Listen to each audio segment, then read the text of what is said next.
Soyez les bienvenus si vous êtes là pour la première fois. Oh Seigneur, merci pour ta bonne parole. Alléluia. J'étais en train de réfléchir à l'Église et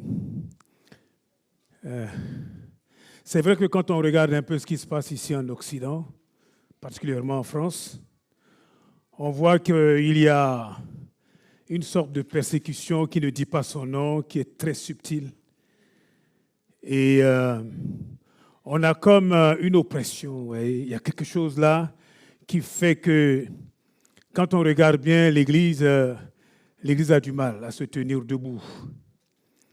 On sent de la lassitude, de la fatigue. Hier encore, je partageais cela avec quelques bien-aimés d'Harmonie.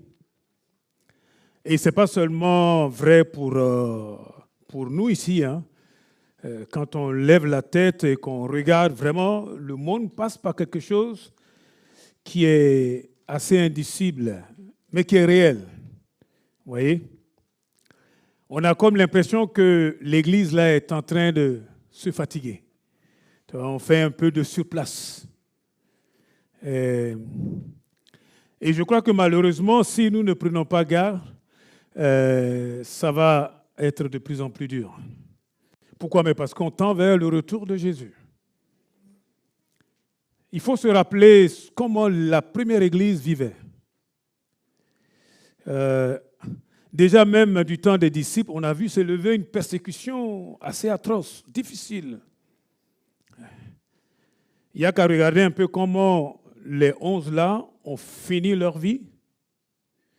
Bien-aimés, ils sont tous littéralement morts de martyrs, sauf Jean, par la grâce de Dieu, qui a survécu sur l'île de la déportation, l'île de Patmos. On l'a jeté là-bas pour qu'il meure là-bas. À part lui, tous les autres ont eu une fin affreuse. Mais avant cela, ils ont eu quand même l'occasion d'être des vrais témoins. Vous savez, dans le mot témoin, l'origine, c'est le martyr. Dieu nous appelle à être des martyrs. C'est ça la réalité. Hein. Même si on ne veut pas l'accepter. Même si personne n'est maso pour cela. La réalité, c'est que l'évangile que nous portons là va toujours nous mettre en porte-à-faux. La vie ne sera pas facile ici-bas. Mais dites-moi, comment cette première église-là a pu traverser des moments aussi horribles? Moi, quand je regarde ces choses, je me dis, mais ce n'est pas possible. Plus on les tuait, et plus ils étaient nombreux à croire.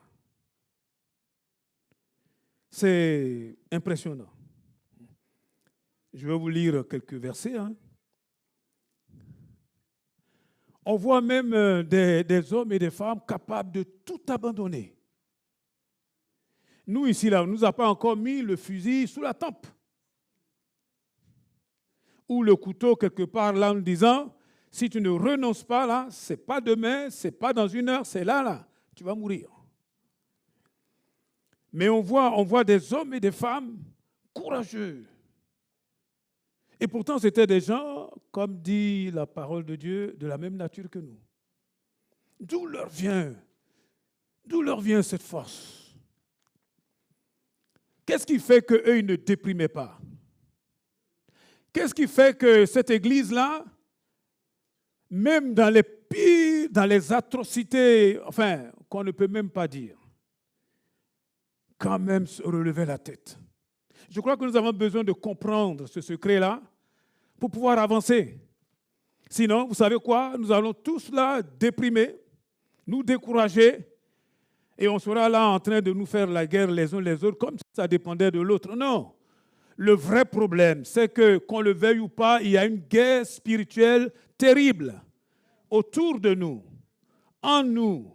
Et oui, et en tant qu'Église, en tant qu'enfants de Dieu, nous pouvons fermer les yeux, faire comme si nous ne voyions pas. La guerre, elle est terrible. Il n'y a qu'à lire Éphésiens chapitre 6, que je n'ai pas le temps de détailler. Il dit, nous n'avons pas à combattre contre des êtres humains. Mais notre combat, c'est contre des puissances de destruction. Le diable, il ne vient pas pour nous caresser dans le sens du poil. Hein. Il vient pour égorger, pour mentir, pour détruire, pour faire de ta vie une véritable misère. Le diable ne vient pas pour nous faire du bien. C'est ça la réalité.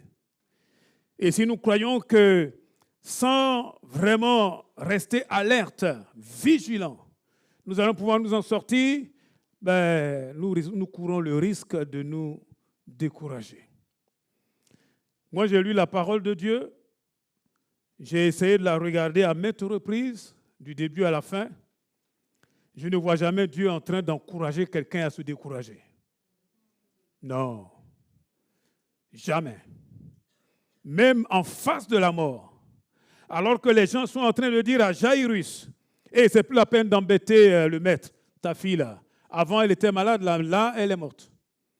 La Bible nous dit que le Seigneur, il se tourne vers lui et sans tenir compte de toutes ses paroles, il lui dit, Jairus, crois seulement. Continue de croire. Même en face de la mort, même devant la tombe de Lazare, le Seigneur dira toujours, tout est possible à celui qui croit. Ne t'ai-je pas dit que si tu crois, tu verras la gloire de Dieu. Amen. Il y a quelque chose que le Seigneur voudrait que nous puissions comprendre. C'est qu'avec notre propre force là, nous ne pouvons pas y arriver. Avant-hier, j'étais en train de discuter avec un collègue musulman qui est très embêté.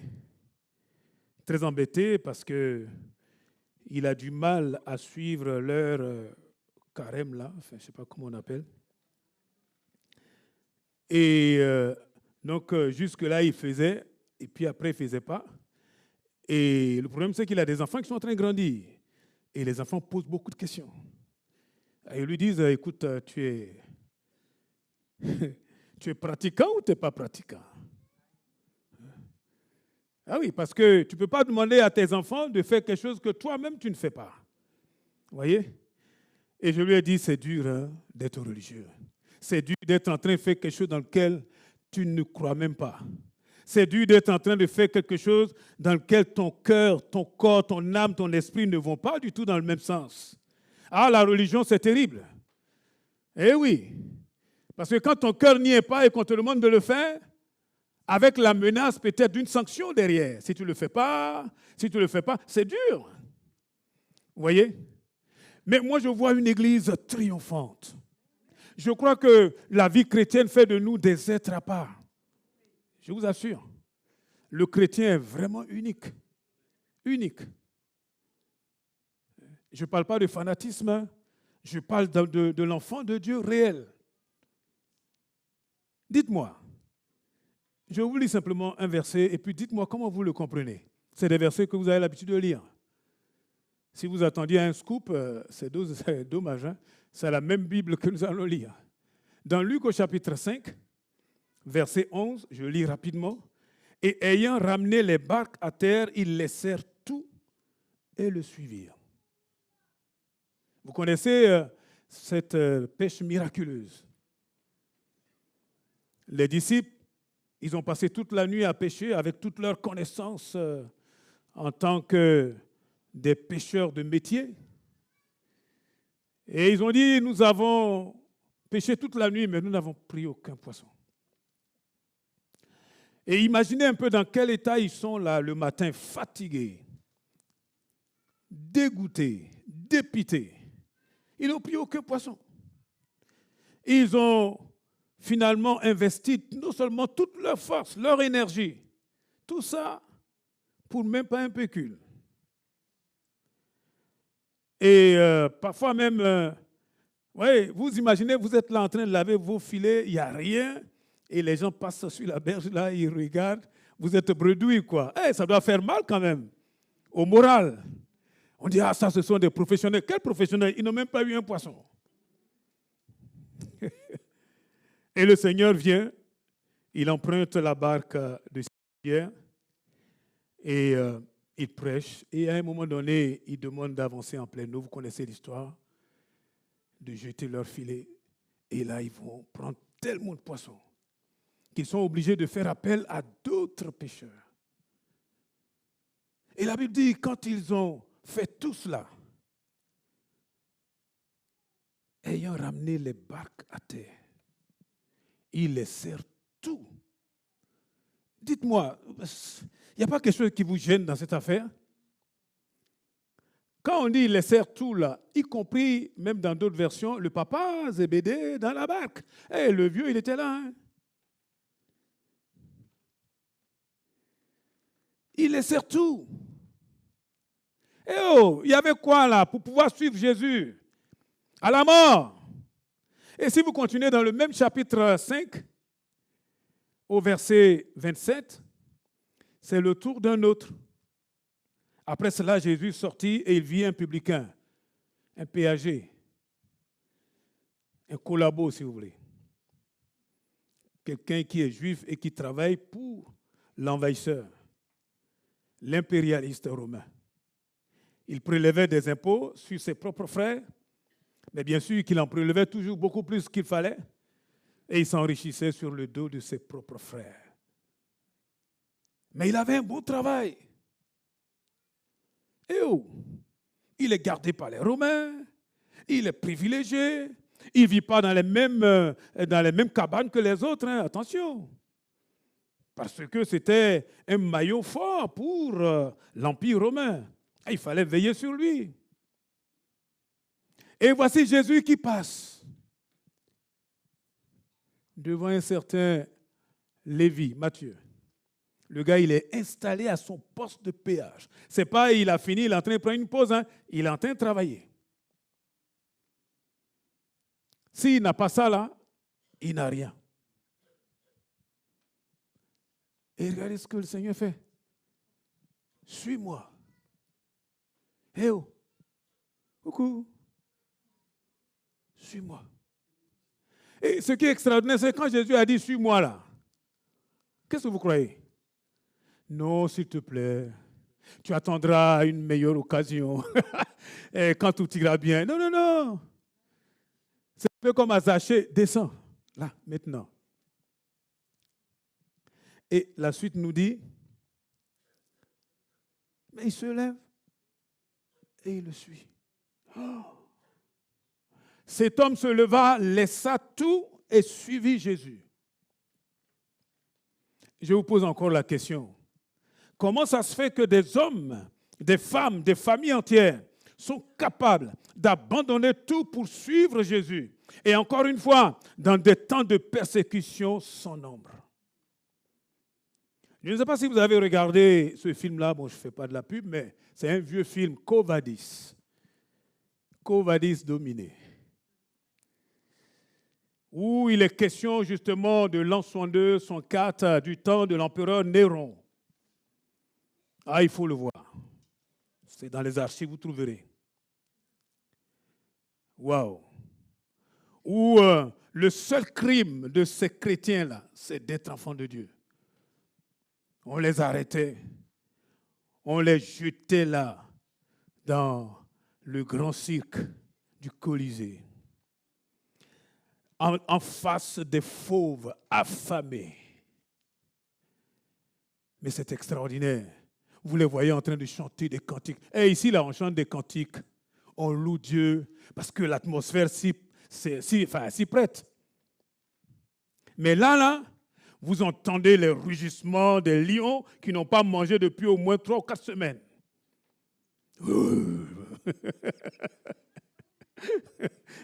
Soyez pas effrayés. Et en ce moment-là, vous les voyez en train de louer le Seigneur. Et dites-moi, d'où leur vient leur force? Moi, là, à leur place, je suis en train de dire, Seigneur, qui m'a dit? Mais qui m'a poussé à me mettre ici? Vous voyez, au lieu d'être en train de déprimer, on voit des hommes forts, des femmes fortes, même des enfants. Waouh! Ce que j'ai constaté, c'est que le secret, je vais vous le dire, dites-le à tout le monde. Le secret, c'est la vie de l'Esprit. Le secret, c'est le baptême du Saint-Esprit. Il n'y en a pas deux. Il n'y en a pas deux. Sans être remplis de Saint-Esprit, nous ne pourrons pas continuer. Et je te lance un défi, sans être rempli de Saint-Esprit, et chaque jour rempli de Saint-Esprit, tu ne pourras pas aller plus loin. Tu vas philosopher, tu vas dire plein de choses, mais dans la réalité, au fond de toi, là, il y a une dépression qui va commencer à s'installer. Pour pouvoir s'en sortir, il faut être rempli de Dieu. Rempli de Dieu. Rempli de l'Esprit de Dieu. Amen. En tout cas, croyez ce que vous voulez, l'histoire de l'Église nous montre que le baptême du Saint-Esprit était l'expérience commune des temps du Nouveau Testament. Le Nouveau Testament a été écrit par des hommes remplis du Saint-Esprit. Eh oui, baptisés du Saint-Esprit. Si vous lisez la parole de Dieu, vous verrez cela. La victoire. On est en train d'étudier Apocalypse. Je vais vous dire que nous, on parle de persécution, mais nous ne savons rien du tout. Vous savez qu'on peut prendre quelqu'un, le jeter comme ça dans une grosse marmite d'huile bouillante. Excusez-moi. Hein? Eh oui. Et pour seul crime, d'être ce que nous sommes là. D'être ce que nous sommes là. C'est-à-dire enfants de Dieu. Je crois que les temps dans lesquels nous sommes là, s'il vous plaît, Dieu nous appelle à persévérer. Dieu nous appelle à être renouvelés dans l'esprit. Amen. Et puis, je vois aussi une confusion qui nous fatigue. Être baptisé dans le Saint-Esprit, là, ça, ce n'est que le début. Hein? Mais être constamment rempli chaque jour du Saint-Esprit, c'est ça qui va nous garder de la dépression, de la folie même. C'est ça qui nous garde. C'est ça qui nous permet d'avoir la tête hors de l'eau. Excusez-moi, hein, toutes les églises là, c'était comme ça. Plus on les tuait, plus on leur disait « taisez-vous » et plus il y en avait.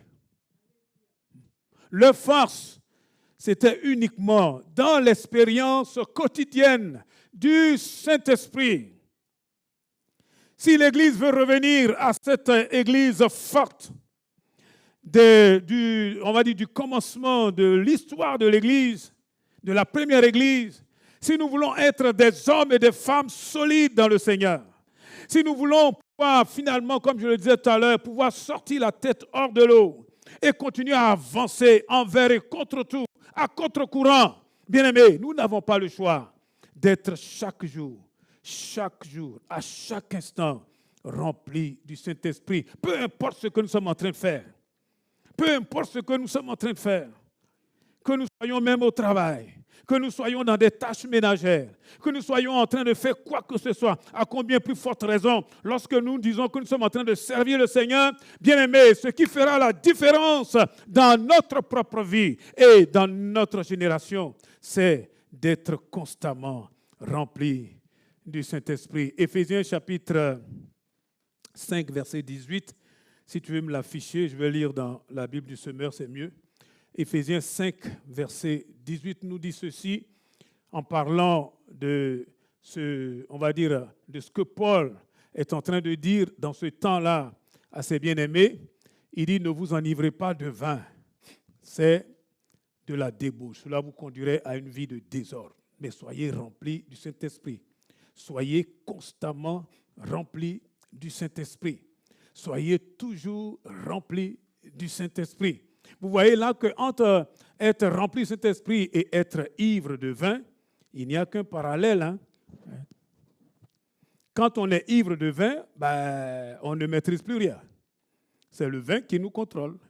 Et, donc la personne, à un moment donné, ne sait même plus où elle est. C'est plus ce qu'elle fait. Et finalement, c'est un autre qui le contrôle. C'est le vin. Là, on nous dit de la même manière, vous ne faites pas cela parce que ça conduit au désordre, à la débauche. Mais nous soyons toujours remplis du Saint-Esprit. Ça veut dire quoi? Soyons remplis toujours de Dieu pour que ce soit lui qui nous conduise. Pour que ce soit lui qui nous conduise. Amen. pour que ce soit lui qui nous conduise. Notre vrai problème, c'est que, à commencer par moi, hein, je me bats pour cela. Nous n'aimons pas être conduits. J'ai remarqué même avec mes petites filles, elles aiment trop qu'on les conduise. Hein. Tu attrapes sa main là pour traverser parce que toi, tu sais que c'est un peu dangereux. Mais non, je peux le faire tout seul. Ah oui, mais toi, tu ne vois pas le gros camion qui arrive. Tu vois, on n'aime pas être conduit. On aime contrôler. On aime gérer. Est-ce que ce n'est pas vrai? C'est ça, on aime gérer. Mais excusez-moi, ce qui nous attend là, nous ne savons pas du tout ce qui nous attend. Et pour pouvoir traverser cela, je parle vraiment au nom, enfin, pour l'Église, mais particulièrement pour chacun d'entre nous, sois rempli du Saint-Esprit chaque jour. Chaque jour. Chaque jour. Eh oui. Chaque jour. Moi, là, dans ma fonction là d'enseignant, mais j'ai besoin d'être rempli à chaque instant, sinon je vais en tuer un autre. Oui. Parce que les étudiants qu'on a aujourd'hui là, ce n'est pas les étudiants d'avant, hein. Même jusqu'à niveau licence master. Parfois, je les vois, ils me font penser à nos enfants quand on était au CM. Je vous assure, c'est des grands gamins. Et ils sont là en train de te chercher, de te bousculer, d'aller chercher au fond de toi ce qui peut te mettre en boule. Et dis à ton voisin, ta voisine, sois rempli du Saint-Esprit.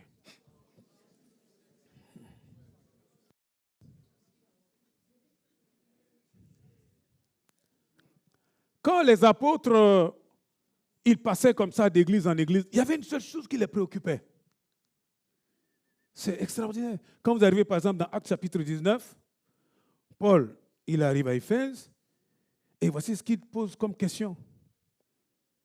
Versets 2 et 3, enfin, on peut lire à partir du verset 1 si vous voulez. Actes chapitre 19, à partir du verset 1. Je vais laisser un peu de place pour qu'on puisse prier tout à l'heure, si vous le permettez. Il est dit, pendant qu'Apollos se trouvait à Corinthe, Paul, après avoir traversé la région montagneuse d'Asie mineure, descendit à Éphèse. Asie mineure, c'est l'Asie, c'est la partie où il y a les 7 églises là, que nous sommes en train d'étudier. C'est la partie, on va dire, occidentale de la Turquie actuelle.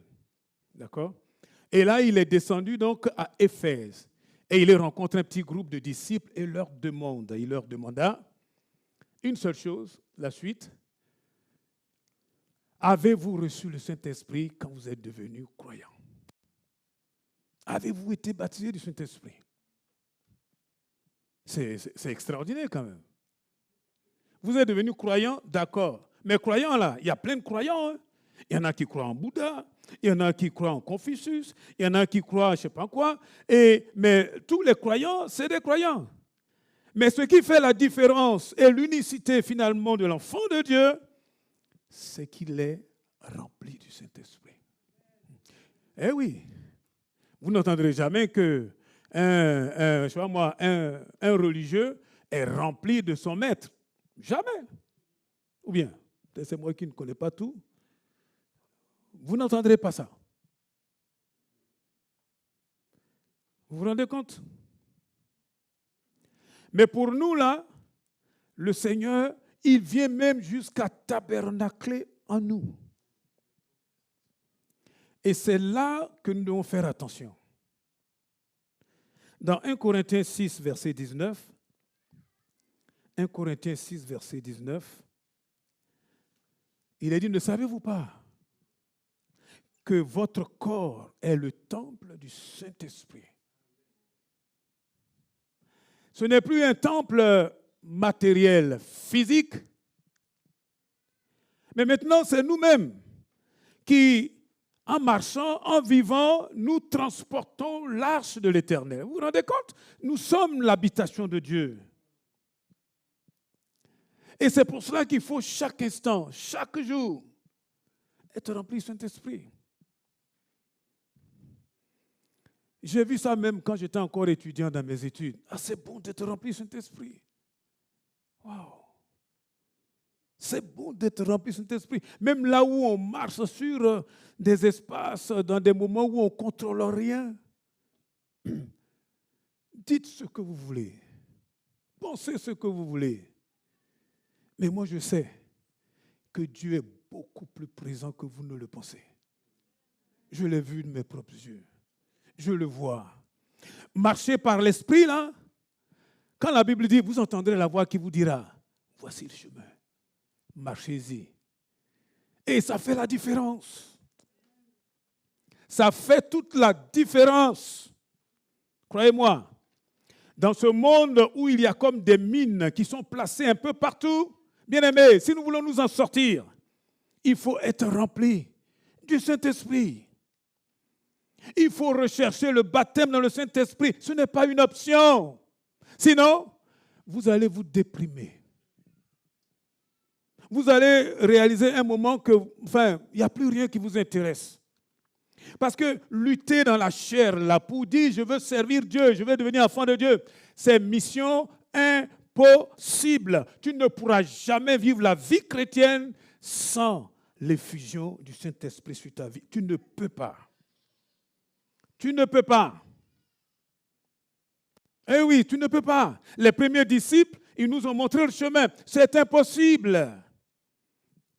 Et l'apôtre, il pose une seule question. Depuis que vous êtes devenus croyants, là, dites-moi, avez-vous reçu le Saint-Esprit? Il dit non. Nous n'avons même pas entendu dire qu'il y a un Saint-Esprit. Il dit, mais de quel baptême avez-vous donc été baptisés? Ah, du baptême de Jean. Et donc, il va les enseigner, il va les baptiser d'eau et après, il va leur imposer les mains pour qu'ils soient baptisés dans le Saint-Esprit. Regardez, partout dans le monde, à toutes les générations, lisez l'histoire de l'Église. Vous pouvez même trouver ça en ligne. C'est facile à trouver. Vous verrez que là où il y a eu ce qu'on appelle des réveils spirituels, là où c'est écrit réveil, revival, là où vous voyez réveil, c'est ni plus ni moins que la découverte ou la redécouverte du baptême dans le Saint-Esprit. Dans mon propre pays d'origine, quand le feu du Saint-Esprit est tombé sur ce pays, dites ce que vous voulez. Allez regarder les archives. Je vous assure, dans un grand stade où on va normalement pour jouer au football, au milieu du stade, il y a une pyramide de je ne sais plus combien de mètres de hauteur. Ce sont les chaises roulantes, les béquilles et tout ce que les gens, les cannes, tout ce que les gens utilisaient pour pouvoir... Parce que le Seigneur est passé par là. Et s'il vous plaît, arrêtons d'être en train de regarder à nous. Vous savez quoi? Regardez ce que la première Église a fait, au travers de laquelle le Seigneur s'est manifesté. Mais ceux-là, ils n'avaient pas l'antériorité des 2000 ans que nous avons. Eux, là, ils étaient juste au début. Imaginez maintenant.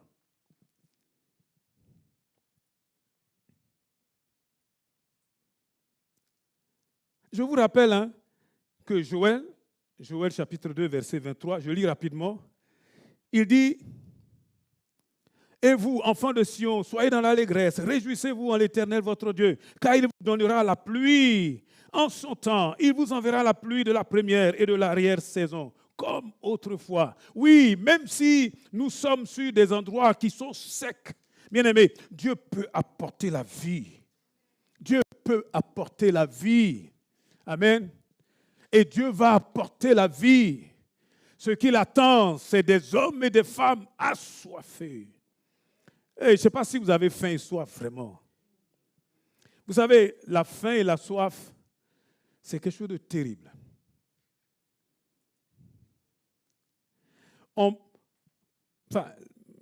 Je fais attention aux paroles que j'utilise, que ça m'aide. On peut rouler les peuples dans la farine, les manipuler. OK? Souvent, ceux qui nous gouvernent sont très forts pour cela.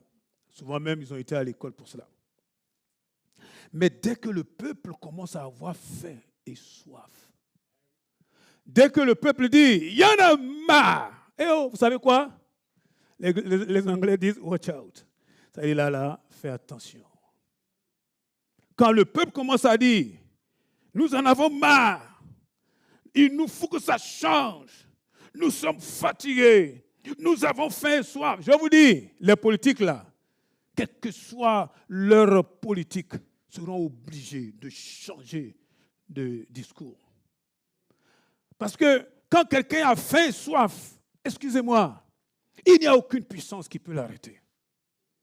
Et c'est ce que le Seigneur il recherche dans nos vies. S'il vous plaît, relevez la tête. Il y a un moyen de nous en sortir, de tordre le cou à toute la dépression, la fatigue, le découragement. Et il n'y a qu'une seule solution, être rempli du Saint-Esprit. Le problème, c'est que tu as été rempli du Saint-Esprit il y a 50 ans en arrière, mais entre nous, aujourd'hui, là, tu as recommencé à marcher par la chair. Et c'est ça ton problème. Parce que ce n'est pas un galon, hein, comme des anciens combattants là pour dire « Ah, écoutez, j'ai mon galon ». Non. Chaque jour, chaque instant, prenez le temps, ne serait-ce qu'une demi-heure. Si vous pouvez le faire pendant 1 heure, faites-le. Ou vous êtes là en train de louer le Seigneur seulement en d'autres langues. Vous savez, je me suis rendu compte que nos prières, ma prière, tes prières, nos prières, sont souvent inspirées par la peur, par la crainte, par nos soucis. Est-ce que ce n'est pas vrai? Nos prières, souvent c'est la crainte. Secours Seigneur, c'est ça nos prières. La crainte, la peur. Mais ce monde-là va nous montrer encore des choses de plus en plus terribles. Et lorsque nous nous mettons à louer le Seigneur en d'autres langues, vous savez ce qui se passe? L'autre là, il écoute, il ne comprend pas. Il entend, mais il ne comprend pas. Il est déphasé. Parce que même nous-mêmes là, notre chair là ne comprend rien. Nous court-circuitons. La Bible dit que c'est des mystères. Waouh! Nous entrons directement dans le cœur de Dieu. Une fois, il y a un bien-aimé qui était en train de prier en langue. Et puis, il y avait un serviteur de Dieu qui était à côté, qui a eu l'interprétation, qui dit, alors que l'autre disait, non, je ne veux pas y aller. Le Seigneur l'appelait au service, non, je ne veux pas y aller. Franchement, c'est trop dur pour moi. Il s'est mis à parler en d'autres langues, mais l'autre qui l'entendait, c'était tout à fait le contraire qu'il disait en langue. Seigneur, me voici. Seigneur, me voici. Seigneur, me voici. Envoie-moi en langue. Vous vous rendez compte? C'est en langue que nous pouvons entrer dans la volonté de Dieu. Est-ce que vous avez faim et soif de Dieu? J'aimerais vous dire, Dieu n'a pas fini. Dieu n'a pas fini. Amen. Regardez ce qu'il a fait avec 12 paumés et tous ceux qui sont venus après.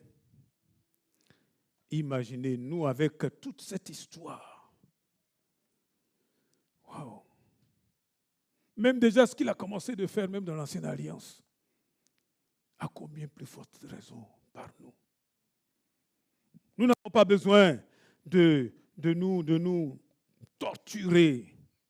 L'essentiel, comme le disait tout à l'heure notre doyen, c'est vraiment d'obéir. L'obéissance. D'obéir au Seigneur. D'obéir au Seigneur. D'être vrai. Tout à l'heure, je disais que, et je vais m'arrêter sur cette pensée, dans 1 Corinthiens 6, 19, il est dit que ne savez-vous pas que votre corps est le temple du Saint-Esprit? Vous savez ce qui se passe dans un temple? Le temple, là, il doit être toujours gardé pur. Pur. Et chaque fois, on le dit ici, au risque même que le sacrificateur qui rentre, s'il n'est pas dans les normes, il est foudroyé. Je ne vous parle même pas du souverain sacrificateur. Dieu nous demande d'être propres, spirituellement.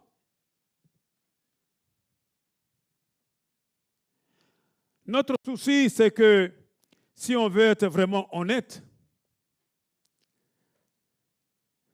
c'est que nous avons commencé à répondre un peu aux sollicitations de ce monde. Et tout à l'heure, dans le don spirituel, il était question de notre lampe, et notre lampe a commencé à s'éteindre. Vous voyez? Nous ne pouvons pas aimer Dieu et aimer ce monde. Nous allons nous-mêmes nous faire du mal. Nous allons avoir l'impression que Dieu ment, alors que Dieu ne ment pas. Nous allons avoir l'impression que finalement, l'Église, ce n'est qu'une religion comme toutes les autres. Excusez-moi, hein? Excusez-moi. Jusqu'à aujourd'hui, il y a un tombeau qui est vide. Ça là, ça suffit, moi, pour me convaincre que Jésus est vraiment le roi des rois et le Seigneur des seigneurs. Un tombeau vide. Jésus n'est pas mort. Les anges ont dit, pourquoi cherchez-vous parmi les morts celui qui est vivant? Il n'est pas ici. Il n'est pas là. Tous ceux qui sont venus, qui nous ont raconté tout ce qu'ils veulent, excusez-moi, on retrouve encore leurs ossements. Dieu est vivant. Et je crois qu'il nous appelle vraiment à abandonner le monde, à abandonner le péché et à laisser le Seigneur prendre toute la place. Ah, si notre cœur ne nous condamne pas, nous avons beaucoup d'assurance, hein? Mais si notre cœur nous condamne, hein, l'apôtre Jean dit, mais Dieu est plus grand que notre cœur. Vous voyez? Il faut faire ce qu'il y a à faire. Tu ne peux pas continuer en traînant des casseroles. Oh, peut-être que les autres ne le voient pas. Mais tant que tu traînes des casseroles, excuse-moi, tu ne pourras pas prier. Le Saint-Esprit, il va t'embêter jusqu'au bout.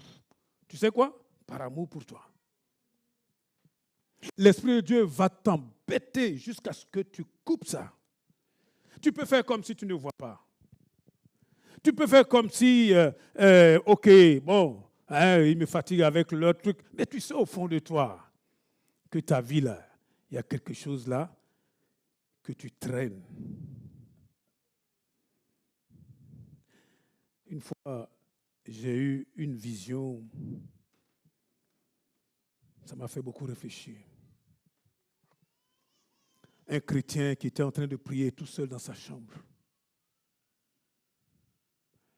Mais ce qu'il ne voyait pas, c'est qu'il y avait des démons là autour là, qui étaient en train de discuter. Ah, il dit ça, mais regarde. Vous imaginez? Ah, il dit ça, mais pourtant nous on le tient là. Bien-aimés, nous avons besoin aujourd'hui là de nous repentir. De dire, Seigneur, dans ma vie là, il y a quand même quelque chose que je dois lâcher.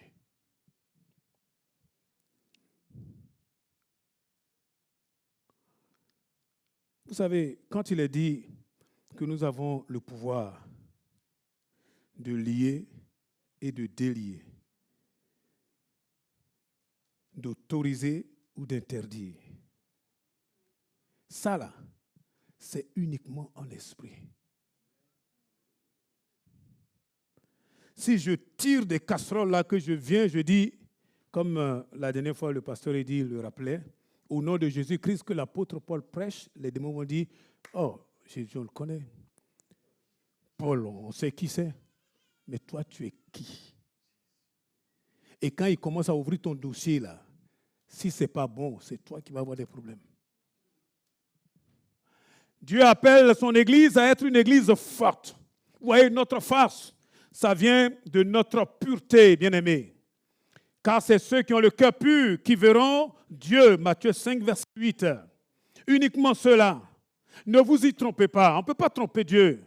Ce que Dieu veut, c'est que nous puissions avoir de la force, de l'autorité, dans une vie remplie de son esprit, où c'est lui qui conduit les choses. Ah, aujourd'hui là, s'il vous plaît, avant de partir, je vais demander au groupe de louanges de s'approcher s'ils veulent bien. Il faut laisser tomber. Il faut abandonner tout ce qui nous tire en arrière. Il faut dire, Seigneur, Oh là, je suis fatigué de traîner des casseroles. Seigneur, je suis ton enfant. Alléluia. Oh, gloire à Dieu. Et que l'Église soit une Église qui se lève, bien-aimés. Et Dieu a fait beaucoup plus dans des endroits même où personne ne le connaissait. À combien plus forte raison nous? Tout est une question de détermination. Tout est une question finalement de vérité. Dieu veut que tu sois vrai, que nous soyons vrais. Des vrais enfants de Dieu. Amen.